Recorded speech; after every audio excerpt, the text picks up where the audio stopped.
sehingga senantiasa termotivasi untuk belajar ilmu dan tertuntut untuk beramal dalam keadaan apapun. Sehingga menafikan untuknya keadaan malas, keadaan-keadaan apapun yang menghalangi dia untuk bisa beramal. Itulah yang ada pada jiwa seorang muslim yang diharapkan oleh Allah Azza wa Jalla, yang harus ditanamkan. Dan Allah Subhanahu wa taala secara khusus memperingatkan tegas kepada mereka yang berilmu. Karena ilmu menjadi sesuatu yang wajib. Maka Allah banyak menyebutkan peringatan keras dan tegas tentang ilmu. Dan ilmu ini akan ditanya oleh Allah Azza wa Jalla. Di antaranya, bagian disebutkan dalam sabda Nabi kita sallallahu alaihi wasallam, muttafaqun alaih, la tazuru qadama 'abdin yaumal qiyamati hatta yus'ala an arba'. Hamba tidak diizinkan melangkahkan kedua kakinya sampai dia ditanya tentang 4 perkara. Pertama kali yang ditanyakan adalah an ilmihi bima amila bih. Tentang ilmunya mana yang sudah diamalkan. Ditanya oleh Allah secara khusus Subhanahu wa ta'ala. Demikian juga ketika hamba tidak berilmu, Allah akan bertanya lagi terkait dengan itu. Karena setiap kita ketika dilahirkan dari perut ibu kita, dalam keadaan tidak punya ilmu. Kemudian Allah berikan alat untuk mencari ilmu, yaitu pendengaran, penglihatan, dan hati. Allah firmankan di surat An-Nahl, Allahu akhrajakum min butuni ummahatikum la ta'lamuna syai'a.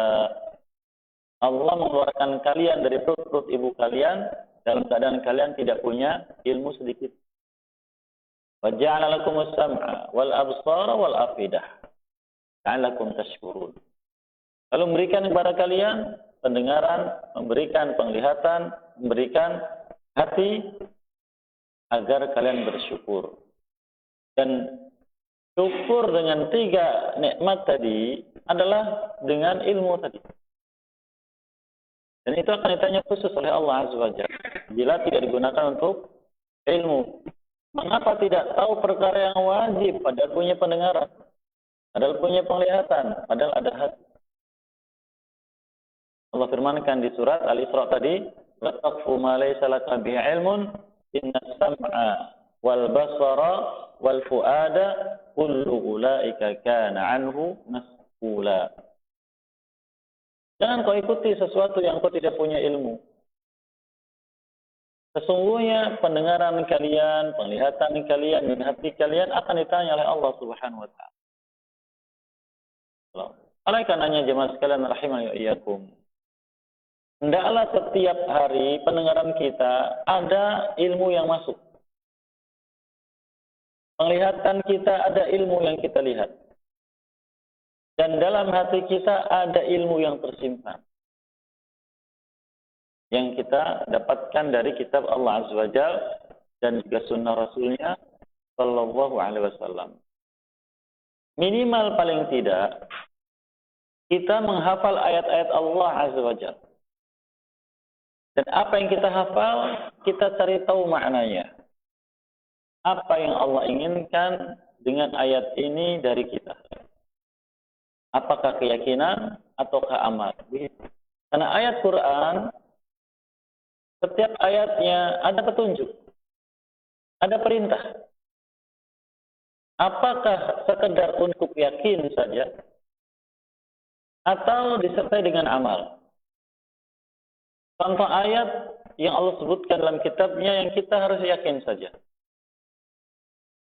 Itu ayat-ayat yang bicara tentang masalah gaib. Tentang masalah akhirat, tentang Allah Subhanahu wa ta'ala. Contohnya firmankan yang ayatnya sering dibaca oleh para imam, Wallahu la ilaha illahu alimul ghaib wa syahadah war rahmanur rahim.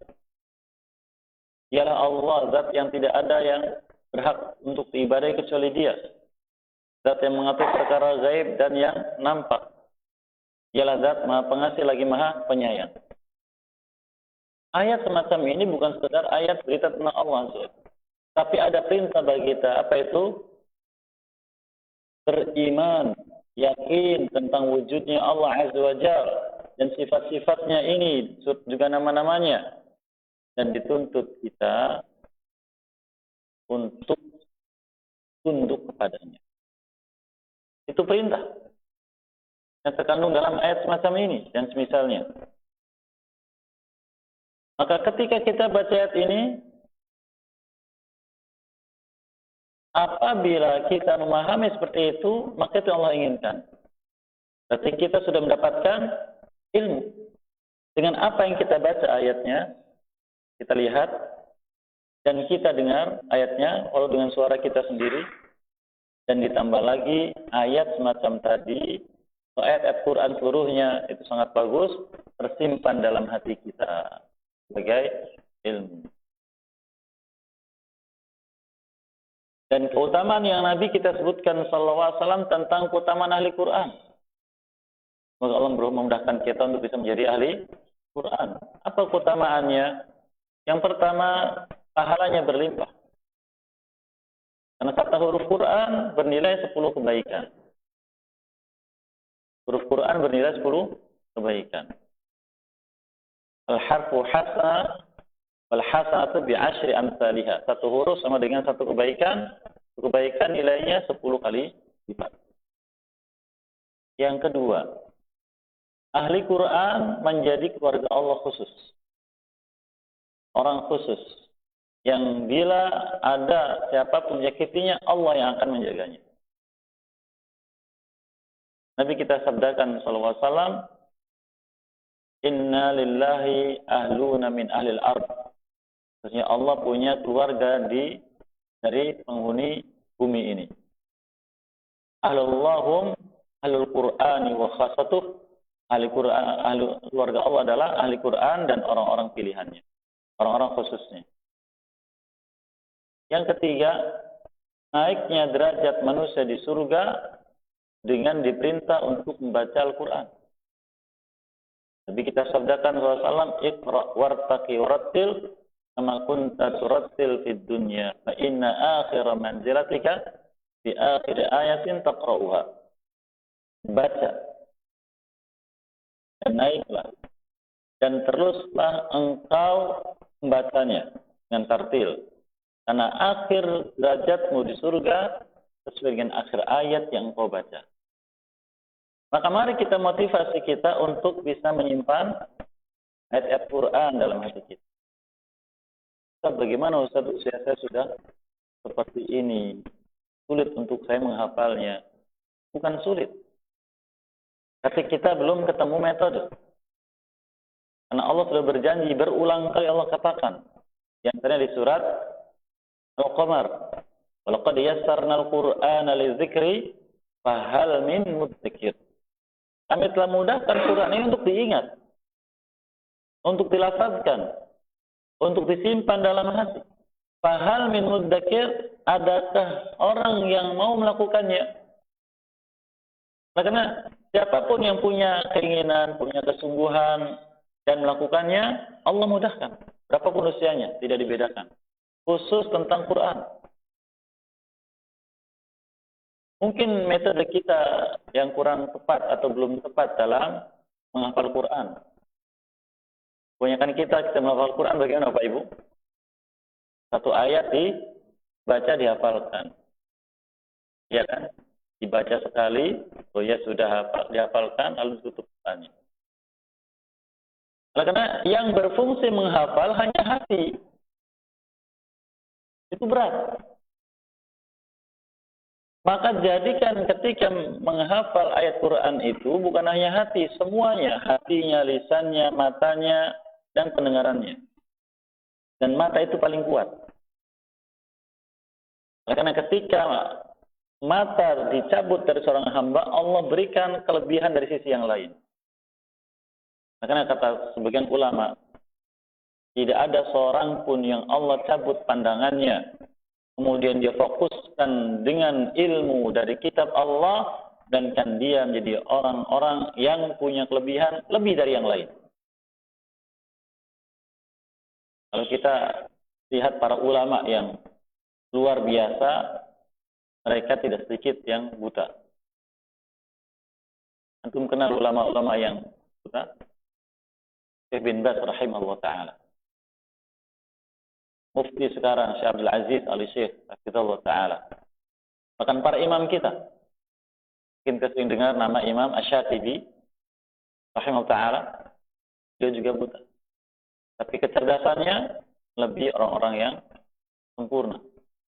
Dan kita diberi kesempurnaan oleh Allah Subhanahu wa taala, alhamdulillah, maka mari kita manfaatkan. Maka ketika kita menghafal contohnya, berapa ayat yang kita ingin hafal? Satu ayat atau satu halaman? Maka baca yang akan kita hafal berulang-ulang. Berapa kali masing-masing berbeda? Nah, kemampuan menghafal itu karunia Allah Azza wa Jalla. Ada yang sekali baca hafal. Ada yang harus 3 kali, harus 7 kali, harus 10 kali, harus 40 kali bahkan. Jangan berhenti. Terus lihat. Terus dilihat. Dibaca, dilihat, berulang. Selesai, ulangi lagi. Sampai kemudian ketika sudah sekian kali, coba matanya tidak melihat. Lisan sudah nempel belum hafalannya. Hati sudah melekat belum. Demikian. Kalau sudah tutup, maka tanpa melihat, antum seperti membaca surat Al-Fatihah. Tanpa melihat, tanpa mengingat, lisan bergerak sendiri, ya tidak? Seperti itu.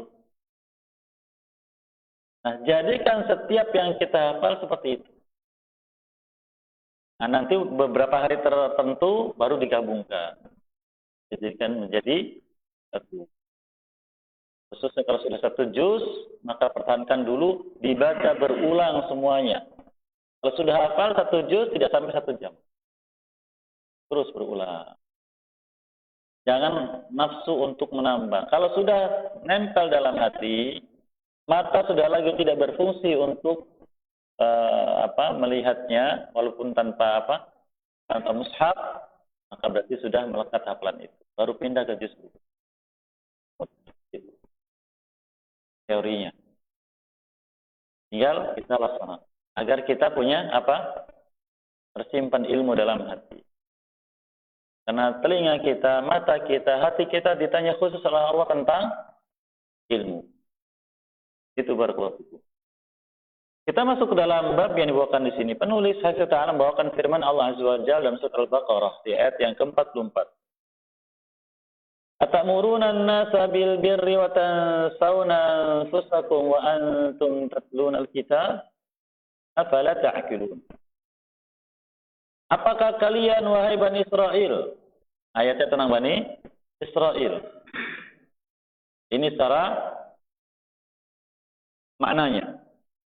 Apakah kalian wahai Bani Israel memerintahkan manusia untuk berbuat kebaikan, sedangkan kalian lupakan diri kalian dari perbuatan tersebut? Sedangkan kalian membaca kitab Allah, tidakkah kalian berakal? Ayat ini bentuknya pertanyaan. Dan semacam ini banyak dalam Quran. Maka di antara petunjuk yang kita dapat dari ayat-ayat semacam ini adalah bahwa ketika kita menyampaikan pelajaran pada siapapun atau melarang dari suatu keburukan, metode terbaik adalah dengan istifham, itu bertanya. Al-Quran kalau kita dapati mengarahkan kita untuk tidak mengeluarkan emosi, tidak mengeluarkan kemarahan, karena itu bukan sifat orang bertakwa. Walau dalam melarang. Oleh karenanya Allah sebutkan sifat takwa di surah Al-Imran, wal kaziminal ghaidz, meredam amarah. Wasiat Nabi SAW menyebutkan la taghdab, jangan engkau marah. Allah sendiri marah pada Bani Israel, khususnya Yahudi. yang banyak menyuruh manusia berbuat baik, tapi tidak mengamalkan ilmunya. Allah bertanya, "Atamuruna nas?" Bertanya, apakah engkau menyuruh manusia bil birri berbuat baik? Wa tansawna anfusakum. Tapi kalian melupakan diri kalian sendiri. Tidak mengamalkannya. Wa antum tatluna al-kitab, dan engkau membaca kitab. Afala ta'qilun? Tidakkah engkau berakal, berpikir tentang hal itu? Kira-kira ada kemarahan tidak kalau bertanya? Tidak ada. Ini metode Al-Quran, petunjuk yang harus kita ambil. Sehingga menjadi hikmah. Penerapan dalam kehidupan. Maka ulama tafsir mengatakan ayat semacam ini, walaupun pertanyaan, ini namanya istifham inkari. Pertanyaan untuk mengingkari perbuatan. Sehingga tidak dikatakan, jangan berbuat begitu. Ini pun ada metode dalam Al-Quran, tapi pada orang khusus. Ya, pada orang yang khusus, berupa wasiat. Ya. Tapi kalau kepada orang yang melanggar larangan, metode yang bertanya. Sehingga metode ini itu untuk membuka hati agar sadar dan mengakui kesalahan. Faedah berikutnya dari ayat yang mulia ini, Allah menyebutkan tentang Bani Israil. Maka jangan pernah terfikir oleh kita, ayat ini kan tentang Bani Israil. Ayat ini kan untuk orang kafir. Ayat ini kan untuk orang jahiliyah. Jangan.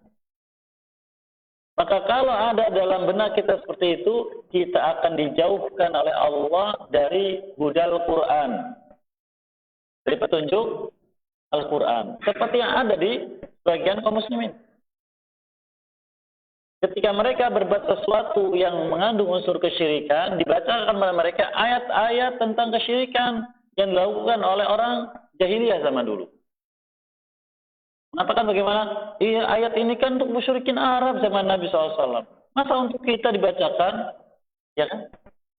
Masa seperti itu? Kita kan muslim. Kita kan mengucapkan la ilaha illallah, mereka kan tidak.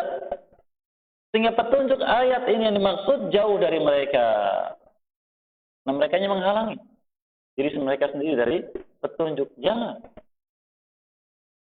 Setiap ayat mengandung petunjuk untuk kita. Apapun metodenya Allah sampaikan di sana kepada siapapun. Maka setiap petunjuk kembali kepada pembacanya. Kembali kepada yang beriman dengan ayat-ayat tersebut. Ini yang perlu kita tanamkan pada diri kita. Ayat apapun, bicara tentang siapapun, tentang apapun, itu petunjuk untuk kita. Agar kita bersikap demikian, jangan seperti mereka itu. Agar kita jangan demikian seperti mereka ini. Allah ketika memuji suatu kaum, maknanya perintah bagi kita untuk meniru kaum tersebut. Allah ketika melarang atau mengancam, mencela suatu kaum, berarti Allah melarang kita berbuat perbuatan kaum tersebut. Itu petunjuk yang ada di dalamnya. Di awal Quran, di awal surat Al-Baqarah, Allah menyebutkan, menunjukkan tentang Al-Quran, Dzalikal kitabu la raiba fihi. Kitab ini Quran, tidak ada yang diragukan sedikit pun petunjuknya yang ada di dalamnya. Allah katakan bagaimana? Huda. Ayat ini petunjuk. Lil muttaqin, maaf, Quran ini petunjuk. Lil muttaqin, bagi orang bertakwa. Semuanya. Allah juga firmankan di surat Al-Baqarah juga. Ketika mengusir orang tua kita dari surga. Nabi Adam alaihissalam. Fa imma ya'tiyannakum minni huda. Faman tabi'a hudai fala khaufun 'alaihim wa lahum yahzanun. Nanti akan datang pada kalian petunjuk dariku. Maka barang siapa mengikuti petunjukku, maka dia tidak akan pernah takut dan tidak akan pernah sedih.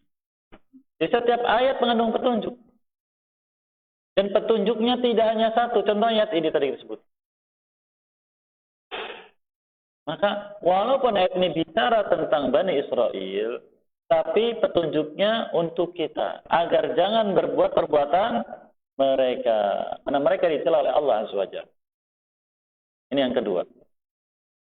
Yang ketiga, ketika Allah mencela suatu perbuatan dari suatu kaum, maka maknanya adalah bahwa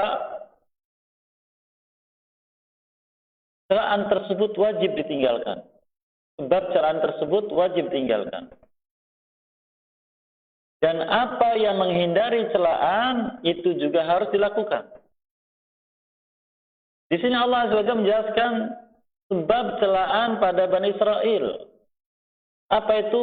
Bicara tentang ilmu, memerintahkan tentang ilmu dan amalnya, tapi tidak melakukannya. Itu sebab celaannya. Maka petunjuk yang kita ambil adalah agar ketika kita sudah berilmu, kitalah orang pertama yang beramal. Kitalah orang yang pertama yang beramal. Kalau tidak, ayat ini kita pun masuk di dalamnya mendapat bagian oleh Allah. Celaan dari Allah Subhanahu wa Ta'ala. Itu petunjuk yang ketiga. Petunjuk yang keempat, Allah bentuknya pertanyaan, atamuruna an-nasa bil birri? Apakah kalian merintahkan manusia untuk berbuat baik? Ada faedah besar bahwa ilmu itu berisi kebaikan semuanya. Tidak ada ilmu yang tidak mengandung kebaikan. Kebaikan semuanya ilmu. Maka apapun yang terkait dengan kebaikan, untuk mengetahuinya itulah ilmu. Ya, kebaikan didasari dengan ilmu. Ini faedah. Faedah berikutnya, orang yang bicara tentang suatu kebaikan berarti dia berilmu tentang kebaikan itu.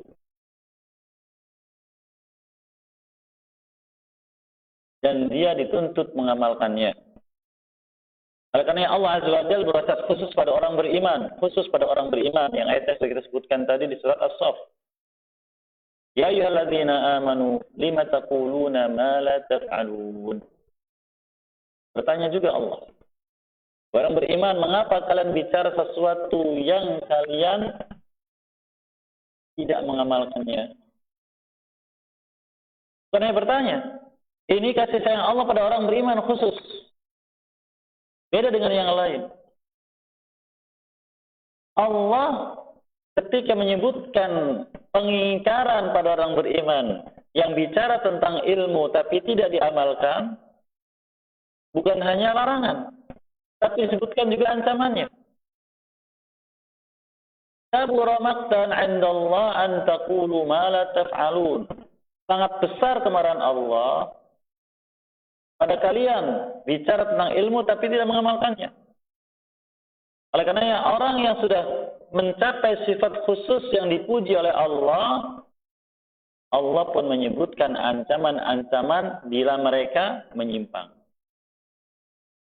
Bila mereka menyimpang. Karena Allah Maha tahu orang yang sudah beriman tidak akan lari dari ancaman.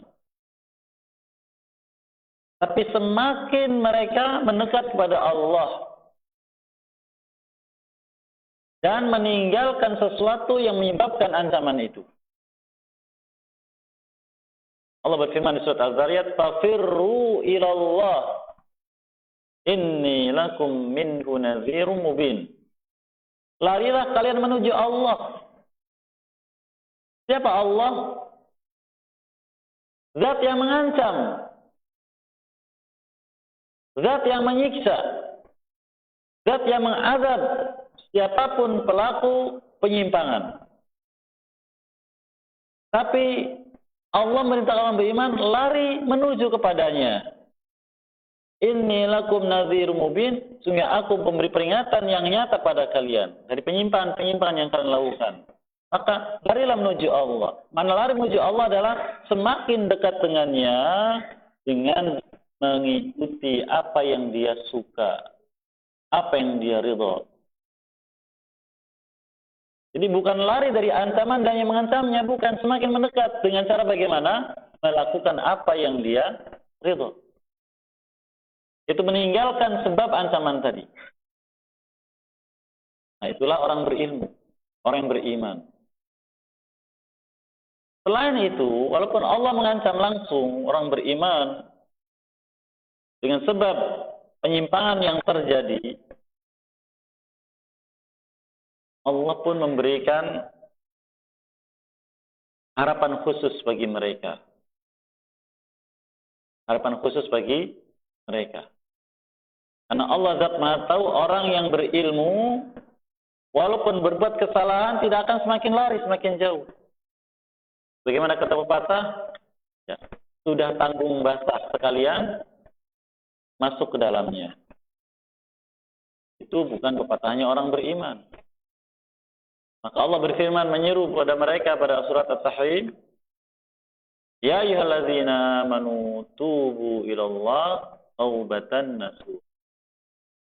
Orang beriman, bertobatlah kalian kepada Allah dengan tobat yang murni, kembali kepadanya. Berharap ampunan kepadanya. Oleh karenanya kata ulama, sifat ilmu itu menjadikan orang yang mempelajarinya mengakui dan menyadari kesalahan pertama kali. Kemudian mohon ampun kepada Allah. Itu sifat. Maknanya kalau kita mendengarkan ilmu, kalau kita belajar ilmu, muncul dalam hati kesadaran dan pengakuan akan penyimpangan, lalu mohon ampun kepada Allah, berarti ilmu itu tertanam dalam hati kita. Karena demikianlah. Seperti yang Allah firmankan di surat Muhammad SAW, fa'lam annahu la ilaha illallah wastaghfir li dzanbik. Dalam engkau berilmu tentang la ilaha illallah, tentang tauhid, tentang keimanan, tentang apapun. Ilmu yang diambil dari kitab Allah. Setelah itu bagaimana? Wastaghfir li dzanbik, dan beristighfarlah akan dosa-dosamu. Oleh karenanya ilmu yang dipelajari menghasilkan rasa takut kepada Allah. Rasa takut ini mendorong hamba mohon ampun kepada Allah. Makanya Allah memuji orang berilmu karena sifat takutnya. Bukan amalnya, bukan. Karena amal itu buah dari rasa takut. Allah firmankan di surat Fatir, innama yakhshallah min ibadihi al-ulama. Sungguhnya orang yang paling takut dari para hamba Allah hanyalah para ulama yang berilmu. Baik, kita kembali pada ayat yang mulia ini, surat Al-Baqarah yang dibawakan penulis Hafizul Ta'ala. Atamuruna an-nasa bil birri wa tansawna anfusakum wa antum tatluna al-kitab. Afala ta'qilun? Tidakkah kalian mengapa kalian merintahkan manusia berbuat kebaikan dan kalian lupakan diri kalian sendiri? Lupakan diri sendiri dari amalnya. Menyuruh, tapi dia tidak beramal. Dan Nabi kita menyebutkan banyak sabda beliau tentang bagaimana akibat buruk orang yang menyuruh manusia berbuat baik tapi dia tidak mengamalkannya. Ancaman-ancaman berupa azab di akhirat. Wa antum tatluna al-kitab, dan kalian membaca kitab. Perhatikan ayat yang mulia ini. Wa antum tatluna al-kitab. Wa kebaikan sumbernya adalah kitab Allah Azza wa Jalla. Ilmu diambil dari kitab Allah Azza wa Jalla. Maka apabila ada orang mengatakan sesuatu tentang ilmu tapi tidak ada dalam kitab Allah, itu bukan ilmu. Apabila ada orang mengatakan ini kan baik tapi tidak ada perintah dari kitab Allah, maka itu bukan kebaikan.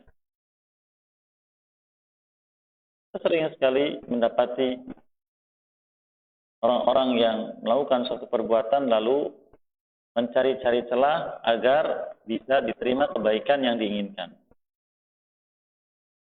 Iya sih, berbuat begini dilarang. Tapi kan yang penting niatnya baik.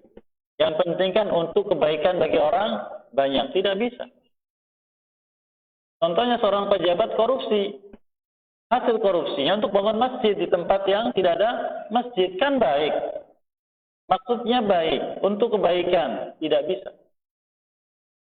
Dan ada sesuatu yang dilarang. Maka itu bukan kebaikan.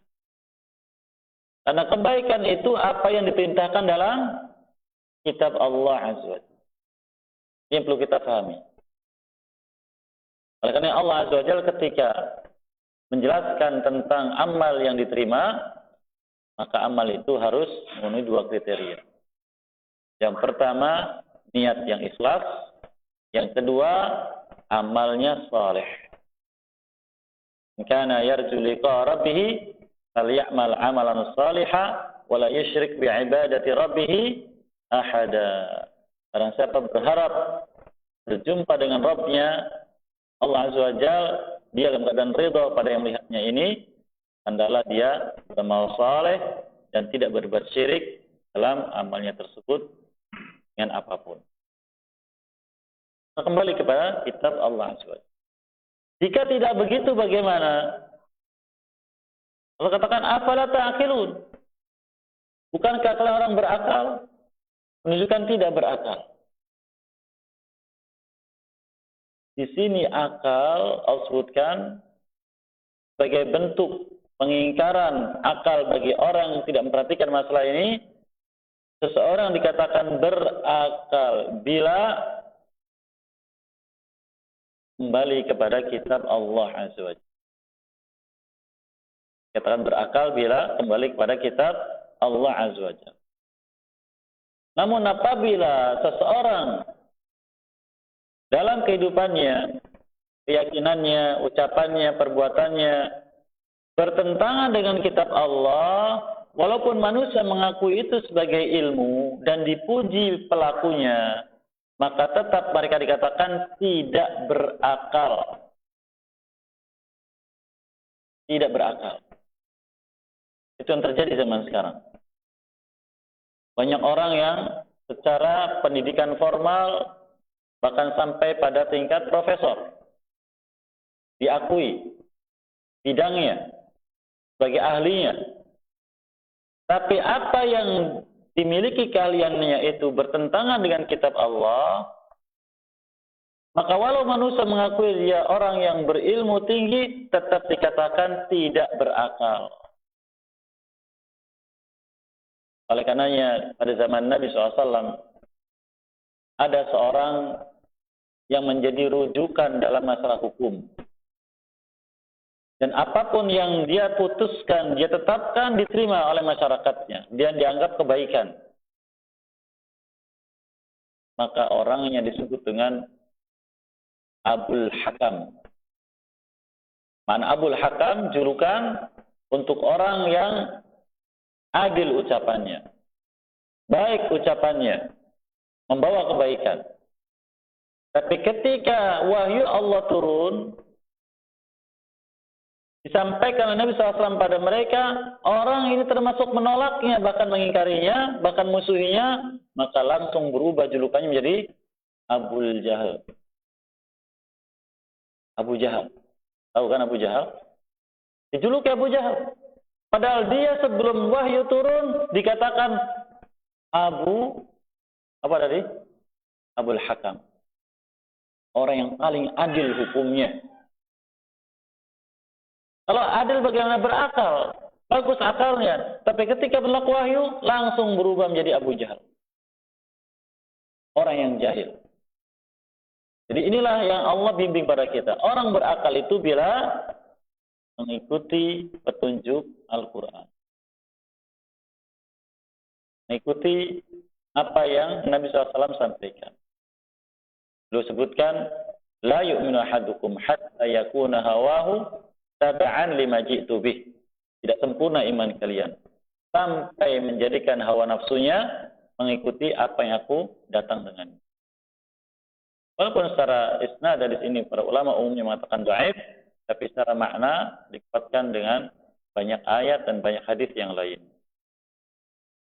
Kemudian dibawakan ayat yang kedua. Di surat Hud ayat yang ke-88. Dikatakan wa qala ta'ala ikhbaran an Syu'aib alaihi salatu wassalam. Allah berfirman memberikan berita pada kita tentang Nabi Syu'aib alaihi salam dan kaumnya. Apa kata Nabi Syu'aib alaihi salatu wassalam? Allah sebutkan di sini wa ma uridu an ukhalifakum ila ma anhaakum an. Aku sekali-kali tidak ingin berbeda dengan kalian terhadap apa yang aku melarang kalian dari perbuatan tersebut. Apa yang kita pahami dengan alur ayat ini?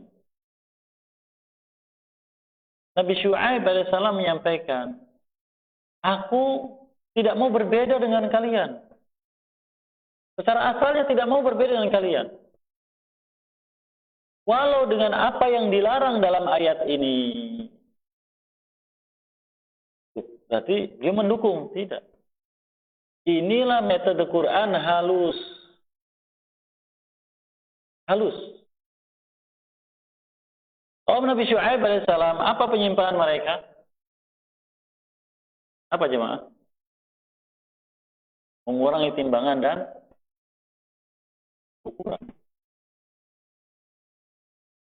Dan setiap kaum pasti ada penyimpangan dari sisi keduniaan. Namun hal itu muncul karena adanya penyimpangan dari sisi i'tiqad, keyakinan.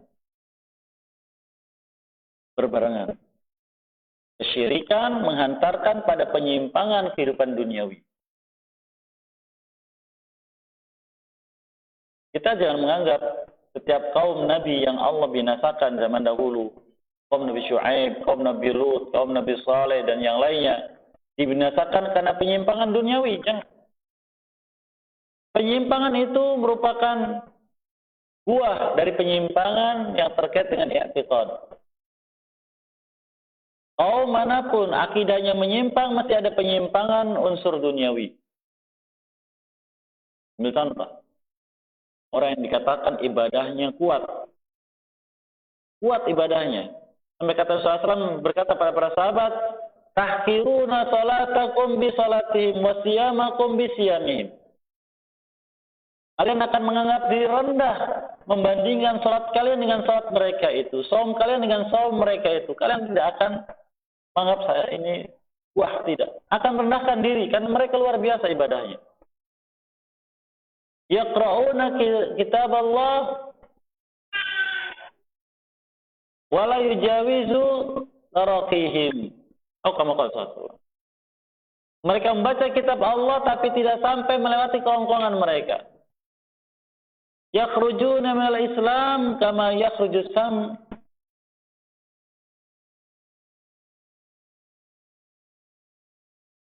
Mereka keluar dari Islam seperti keluarnya anak panah dari busurnya. Siapa mereka? Khawarij. Khawarij, orang-orang yang paling semangat ibadahnya. Tapi demikian sifat yang Nabi SAW sebut. Apa sebabnya?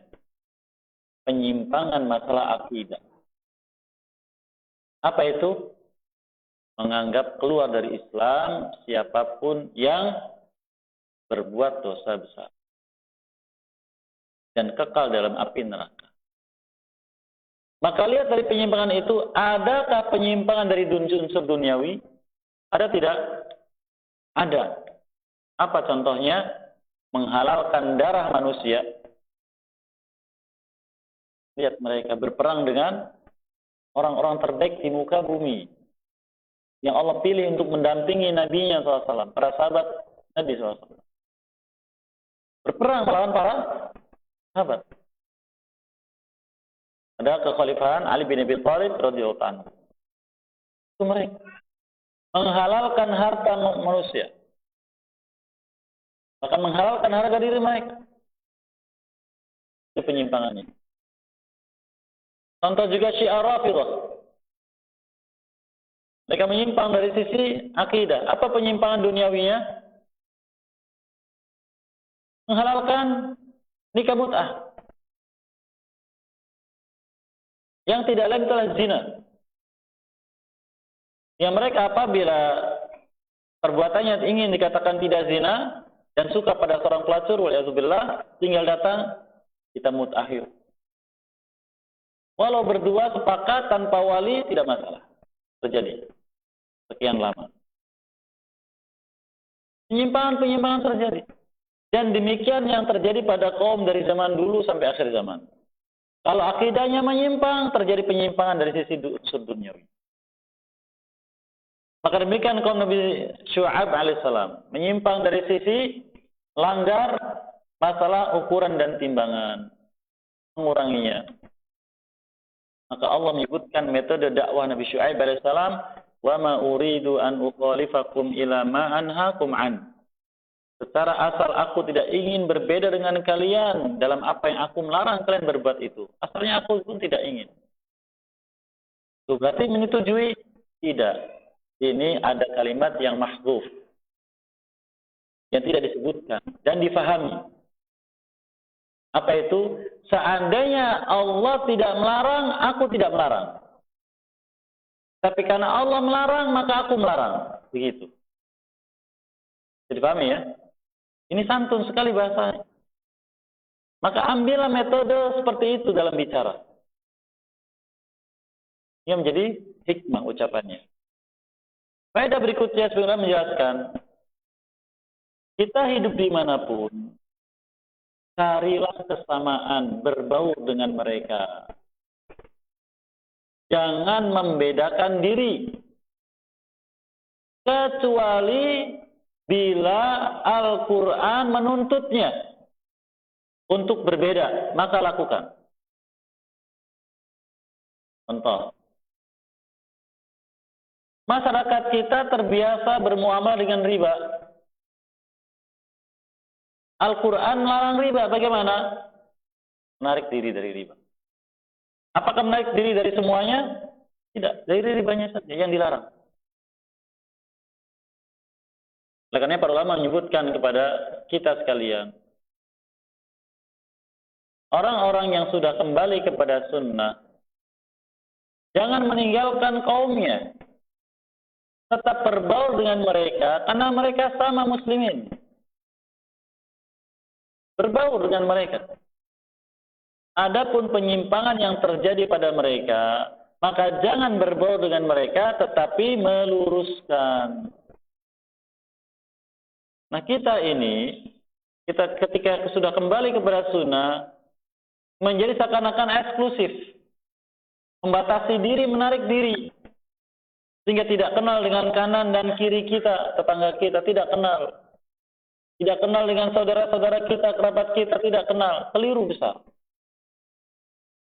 Tetap seperti pada asalnya, tapi membatasi diri dalam hal-hal yang syariat tidak mengizinkan. Itu kebanyakan kita pihak keliru. Allah sebutkan di sini metode Nabi Syu'aib alaihissalam. Wa ma uridu an ukhalifakum ila ma anhaakum an. Aku asalnya tidak ingin berbeda dengan kalian. Walau dalam perkara yang aku melarang kalian melakukannya. Tapi karena kitab Allah melarangnya, maka aku melarang. Aku berbeda dengan kalian. Di sini ada faedah sehingga dibawakan ayat ini dalam bab ini. Nabi Syu'aib alaihissalam ketika mendapatkan wahyu dari Allah, perbuatan kaumnya mengurangi timbangan dan ukuran dilarang, maka beliau pun menarik diri. Jadi perbuatan tersebut tidak mengikuti kebiasaan kaumnya. Itu amal namanya. Hingga ayat-ayat semacam ini, ketika kita sudah tahu, ketika kita berhadapan dengan amalnya, kita berhenti dan menarik diri. Namun karena kita belum terbiasa dengan ayat yang kita baca untuk tetap tersimpan dalam hati kita, sehingga kita seringnya melanggar dan tidak menghentikan diri. Dan ada satu perkara yang tergolong dosa besar dan kita suka melakukannya, padahal kita tahu ayatnya. dan tahu juga larangan dari Nabi SAW. Apa itu Bapak Ibu? Ghibah. Nanti akan ada pembahasannya khusus insyaallah. Membicarakan orang lain dari sisi yang tidak mereka suka. Allah menyebutkan di surat Al-Hujurat, ya ayyuhalladzina amanu ijtanibu katsiran minadh-dhann inna ba'da dhanni itsm wa la tajassasu wa la yaghtab ba'dukum ba'dha. Karena beriman jauhi oleh kalian kebanyakan dari prasangka. Nah, sebagian prasangka adalah dosa, dan jangan mencari-cari keburukan orang lain, mata-matai, dan jangan membicarakannya kepada orang lain. Tapi ketika kita sudah terprosok dalamnya bagaimana? Larut, bahkan senang melakukannya. Ketika diingatkan bahkan marah dan tidak suka kepada yang mengingatkan. Karena ayat semacam ini tidak hadir pada kita. Makanya harus kita biasakan menghadirkan ayat-ayat yang kita baca terkait dengan larangan-larangan khususnya atau dengan yang lainnya. Baik, berikutnya ayat yang ketiga yang beliau bawakan di sini, surat As-Saff yang sudah kita bacakan tadi. Firman Allah Azza wa Jalla, ya ayyuhalladzina amanu lima taquluna ma la taf'alun kabura maqtan 'indallahi an taqulu ma la taf'alun. Orang beriman, apa kalian bicara sesuatu yang tidak kalian amalkan? Sangat besar kemarahan Allah kepada kalian saat kalian bicara sesuatu tapi kalian tidak beramal. Ya, ketika kita sudah punya ilmu dan menyampaikan ilmu, hati kita senantiasa memantau ucapan kita. Kalau mendapati ada sesuatu yang tidak diamalkan, ditegur langsung oleh hatinya. Kalau hati kita sudah seperti itu, subhanallah, berarti hati kita hidup. Ya, apabila kita cermati para ulama kita, ini saya pribadi dapati, mereka ketika bicara tentang suatu masalah, tiba-tiba dia berhenti. Sebenarnya dia berhenti, tapi lisannya istighfar. Lisannya istighfar. Orang tidak paham, mungkin dia lupa, mungkin dia begini, tidak. Tapi yang paham, oh ya Masya Allah. Hatinya memantau, mengingatkan. Kenapa bicara begitu? Bukankah kamu begitu? Diam. Lalu istighfar. Selesai, lanjutkan lagi. Begitu. Nah, bisa tidak hati kita seperti itu? Mengendalikan, memantau. Subhanallah. Benarlah sabda Nabi kita SAW. Beliau katakan, ala inna fil jasadi mudghah. Idza saluhat saluhal jasadu kullu wa idza fasadat fasadal jasadu kullu. Ala wa hiyal qalb. Ketahuilah bahwa dalam tubuh manusia terdapat sekerat daging. Sekerat daging tadi baik, baik seluruh tubuhnya. Bila buruk, buruk seluruh tubuhnya. Itu adalah hati. Mari kita melatih, membiasakan hati kita hidup dengan ilmu. Sehingga memantau apa yang kita ucapkan, memantau apa yang kita perbuat. Dan ternyata seorang bicara tentang sesuatu yang dia melanggarnya dari perbuatannya, diam. Langsung istighfar. Bila dia berbuat sesuatu yang manusia memujinya, maka dia pun bersyukur kepada Allah dan berharap agar Allah tidak murka kepadanya. Contohnya Abu Bakar As-Siddiq radhiyallahu anhu. Dia berbuat kebaikan pada manusia. Manusia mengakuinya. Maka mereka memuji.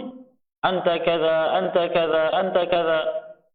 Engkau Masya Allah seperti ini, seperti ini, seperti ini. Beliau hanya bicara sendiri. Mengucapkan, Allahumma la tu'akhidni bima yaqulun. Waj'alni khairan mimma yadhunnun. Waghfir li mimma la ya'lamun. Ya Allah, jangan kau azab aku dengan ucapan mereka itu mujiku. Karena aku bisa ria, engkau murka dan mengazabku. Dan jadikan aku lebih baik dari apa yang mereka memuji aku seperti itu. Dan ampuni dosa-dosaku yang mereka tidak tahu aku melakukannya. Begitu. Jadi langsung refleks, spontan. Itu berarti hatinya hidup dengan ilmu. Mari kita biasakan seperti itu. Agar kita terhindar dari keburukan dan penyimpangan dan terhindar dari kemurkaan Allah Subhanahu wa taala. Saya kira sampai di sini dulu. Faedah yang bisa kita ambil, adapun hadis-hadis yang terkait dengan masalah ini insyaallah dengan faedahnya akan kita ambil di majlis berikutnya bila Allah mengizinkan. Apa yang baik semua diberkahi dan mudahkan untuk kita mengamalkannya, dan apa yang keliru semoga dimaafkan dan diampuni dosa-dosa kita sekalian. Dan barangkali ada yang ingin disampaikan, itu silakan Bapak Ibu. Silakan Pak. Waalaikumsalam warahmatullahi wabarakatuh. Bagaimana yang belum di masyarakat taklim, jadi pemerintah menganggap berbeda, kalau ilmunya terbatas sehingga tidak bisa menerima yang lain. Padahal meskipun nasihat atau ilmu yang baru ini lebih benar dari sisi Quran hadisnya, bukan sekedar hadis itu sama ini pakai hadis yang bagus, ada hadis tapi karena saya tadi hati tidak memang apa benar sehingga hati ini menolak. Baik. Barakallahu fikum. Pertama, Nabi kita SAW menyebutkan al-arwahu junudun mujannadah. Roh manusia itu seperti satu pasukan bersama pemimpinnya. Ini burung merpati kumpul dengan merpati. Hewan ini kumpul dengan hewan ini. Begitu sifat termasuk manusia. Maka sifat rohnya bagaimana akan berkumpul dengan semisal. Sebagai contoh, kalau kita sedang berjalan di suatu jalan, kemudian datang rombongan manusia melakukan suatu perbuatan, demo misalnya, kita terperangkap di sana, tidak bisa keluar, sulit. Kita akan ikut melakukan perbuatan mereka atau hati kita resah dan tengok kanan kiri mencari celah untuk bisa keluar. Yang mana Pak? Yang kedua, ya kan? Mengapa? Jiwanya tidak sama. Tapi yang sama bagaimana? Ikut. Kalau dari jauh datang ikut. Karena junudun mujannadah begitu. Itu sifat jiwa manusia. Yang kedua, adanya ketergantungan pada orang alim yang diakui ilmunya. Itu sifat manusia. Sehingga ketika saya punya masalah, saya cocoknya dengan fulan. Tanya ke fulan, ke ini tidak. Dia alim sama, tidak, saya ke fulan. Adanya ketergantungan, keterkaitan. Demikianlah manusia. Sehingga kalau kata fulan begini, ya begini. Nah, ini menjadi masalah. Apabila seseorang dari kita yang tidak punya ilmu, ada satu masalah, kita bertanya pada orang alim yang kita cenderung kepadanya, berarti kita sudah menjalani petunjuk Al-Quran. Dan Allah berfirman, "Fas'alu ala zikri in kuntum la ta'lamun." Bertanya pada zikir jika sudah mengetahui. Adapun bila ternyata keliru, karena dia sudah mengikuti petunjuk Al-Quran, kata sebagian ulama, dimaafkan. Karena dia sudah mengikuti petunjuk. Sedangkan nilai dosanya, orang tadi yang memberikan petunjuk 2 kali lipat. Dosanya sendiri dan dosanya orang ini. Orang ininya dosanya dimaafkan. Gambaran Pak. Maka berapa manusia seperti itu? Tapi yang kedua, bila belum melakukan proses mengikuti petunjuk, yang mendapatkan dosa. Mendapatkan dosa. Ketika terjadi hisab di tanah Allah Azza wa Jalla, mengapa begini-begini? Ya saya ikut-ikutan aja. Maklid. Dapatkan bagian. Seperti itu. Jadi kita tidak bisa menyapu rata, tergantung sebabnya. Makanya penting ilmu, penting petunjuk. Siapapun yang sudah mengikuti petunjuk terjadi kesalahan, dimaafkan oleh Allah Azza wa Jalla. Itulah mulianya Islam. Itu barangkali Pak. Allah. Masih ada Bapak Ibu? Silakan. Iya.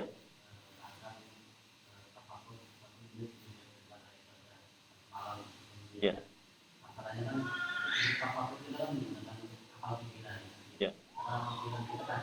lihat dan menunjukkan masih sedikit.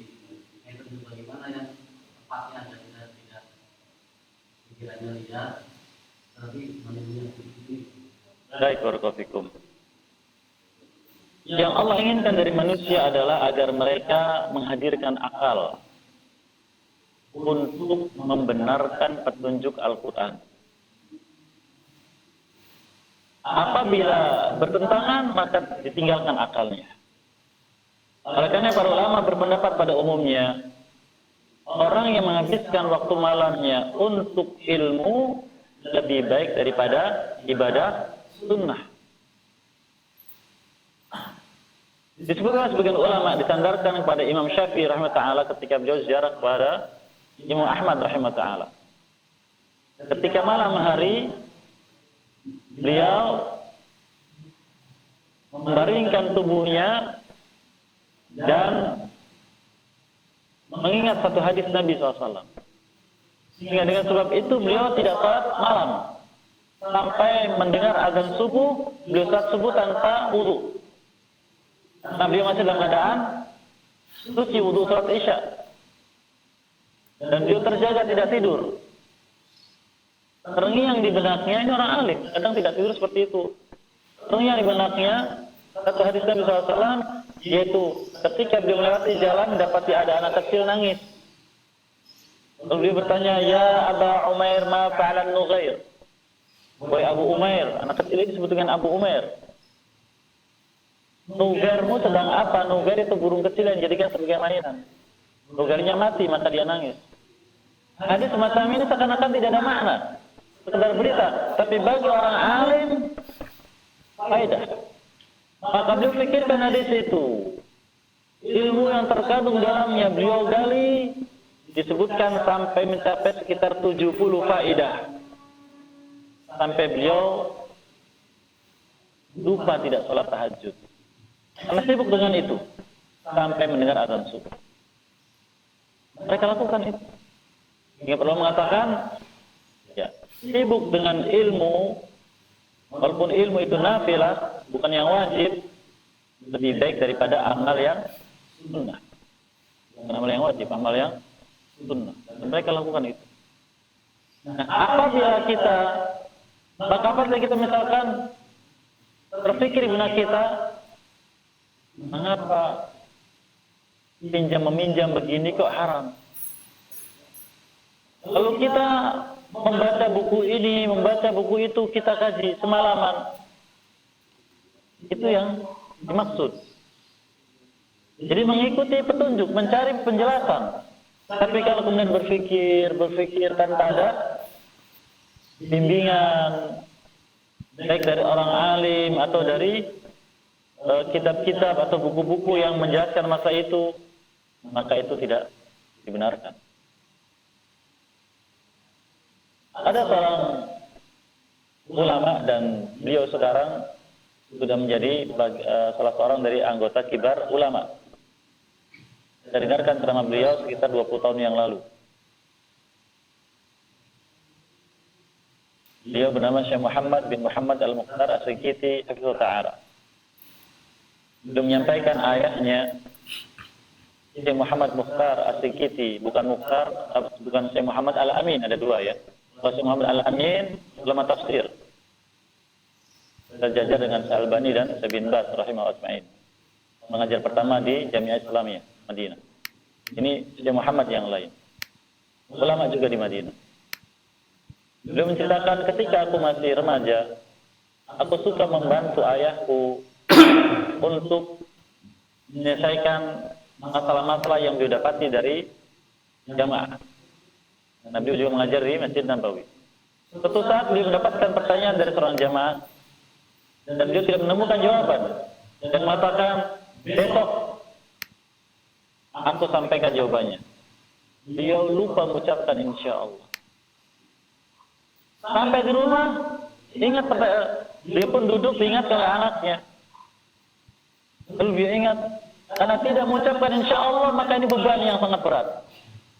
Maka langsung masuk ke perpustakaannya, mencari jawaban, ambil kitab ini, anaknya mendampingi. Nah, ambil kitab ini di rak yang sekian, di posisi sekian diambilkan.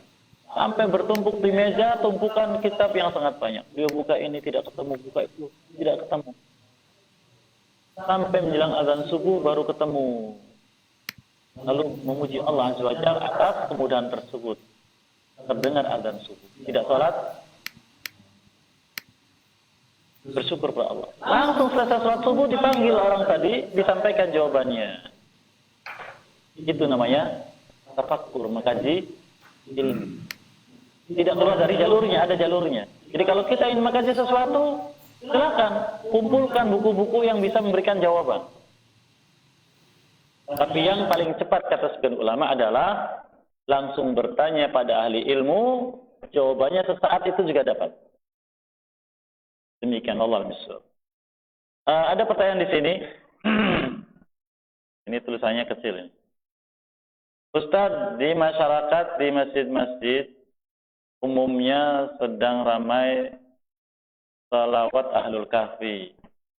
Minta diartikan dan nasihatnya.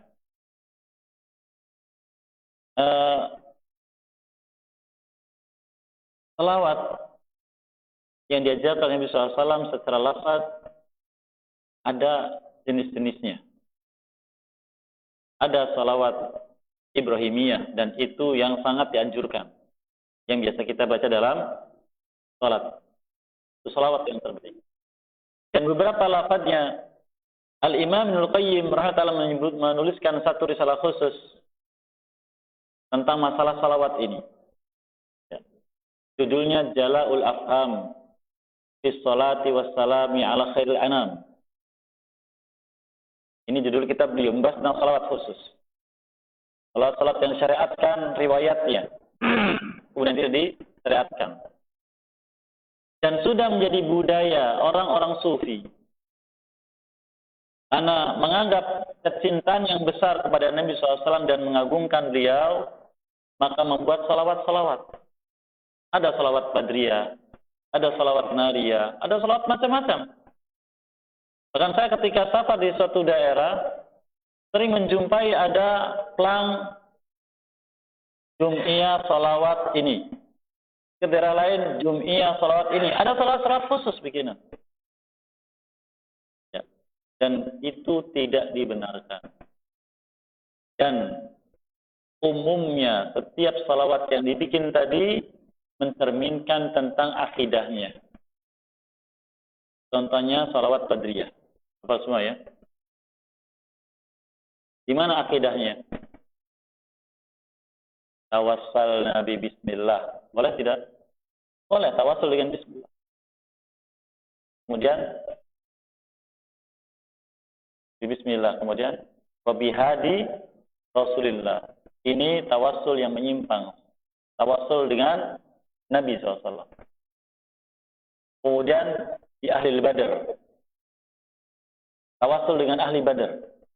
Karena mereka membolehkan tawassul dengan makhluk walaupun sudah meninggal dunia. Adalah dalam ayat-ayat dan hadis-hadis Nabi SAW kalau kita kumpulkan, tawassul itu dengan 3 perkara. Tawassul dengan Asmaul Husna, tawassul dengan amal saleh, tawassul dengan doa orang saleh yang masih gitu. Jadi saya tidak terjemahkan sini, wamis. Itu secara umum. Silakan.